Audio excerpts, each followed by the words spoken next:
ಪ್ರಪಂಚದ ಅತಿದೊಡ್ಡ ಸಿಹಿನೀರಿನ ಮೀನಿಗಾಗಿ ಎರಡೆರಡು ಬಾರಿ ದಾಖಲೆ ಬರೆದಿರುವ ನದಿಯೆಂದರೆ ಅದು ಮೆಕೊಂಗು ನದಿ. ಮಾಮೂಲಿನಂತೆ ದೋಣಿ ನಡೆಸಿ ಮೀನು ಹಿಡಿಯುವ ಕಾಂಬೋಡಿಯಾದ ಮೀನುಗಾರರು ಮನೆಗೆ ಮತ್ತು ಮಾರುಕಟ್ಟೆಗೆ ಮೀನು ಹಿಡಿಯುವುದು ಮಾಮೂಲಿ. ಕೆಲವೊಮ್ಮೆ ಕೊರತೆ ಕಾಣುವುದೂ ಇದೆ. 2022ರಲ್ಲಿ ಬಲೆಗೆ ಬಿದ್ದ ಮೀನು ದೊಡ್ಡದಿತ್ತು.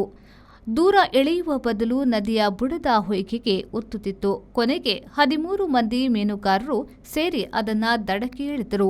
ಕಂದು ಬಣ್ಣದ ಉದ್ದ ಬಾಲದ ಅದು ಸಿಹಿ ನೀರಿನ ಸ್ಟಿಂಗ್ ರೇ ಇಲ್ಲವೇ ಬಾಲದ ಮುಳ್ಳಿನ ತೊರಕಿ ಮೀನು ಆಗಿತ್ತು. ನೆವಾಡಾ ವಿಶ್ವವಿದ್ಯಾನಿಲಯದವರು ಮೆಕೊಂಗು ನದಿ ಸಿಹಿ ನೀರಿನ ತೊರಕಿಗಳ ಅಧ್ಯಯನ ದಾಖಲಿಸಿದ್ದಾರೆ. ಸಿಕ್ಕ ಸ್ಟಿಂಗ್ ರೇ 14 ಅಡಿ ಉದ್ದ ಇತ್ತು ಹಾಗೂ 300 ಕಿಲೋ ತೂಗ್ತಾ ಇತ್ತು. ಆ ಮೂಲಕ ಅದು ವಿಶ್ವ ದಾಖಲೆಯ ಗಿನ್ನಿಸ್ ಪುಸ್ತಕದಲ್ಲಿ ಜಾಗ ಹಿಡಿಯಿತು. ವಿಶೇಷ ಎಂದರೆ ನದಿ ನೀರಿನ ಅತಿ ದೊಡ್ಡ ಮೀನು ಎಂಬ ದಾಖಲೆ ಹಿಂದೆಯೂ ಮೆಕೊಂಗು ನದಿಯದ್ದೇ ಆಗಿತ್ತು. 2005ರಲ್ಲಿ ಥಾಯ್ಲೆಂಡ್ ಮೀನುಗಾರರು ಹಿಡಿದ ಕ್ಯಾಟ್ ಫಿಶ್ 293 ಕಿಲೋ ಇತ್ತು. ಎರಡೂ ಅತಿ ದೊಡ್ಡ ಸಿಹಿ ನೀರಿನ ಮೀನಿನ ದಾಖಲೆ ಮೆಕೊಂಗು ನದಿಯದ್ದೇ ಆಗಿದೆ.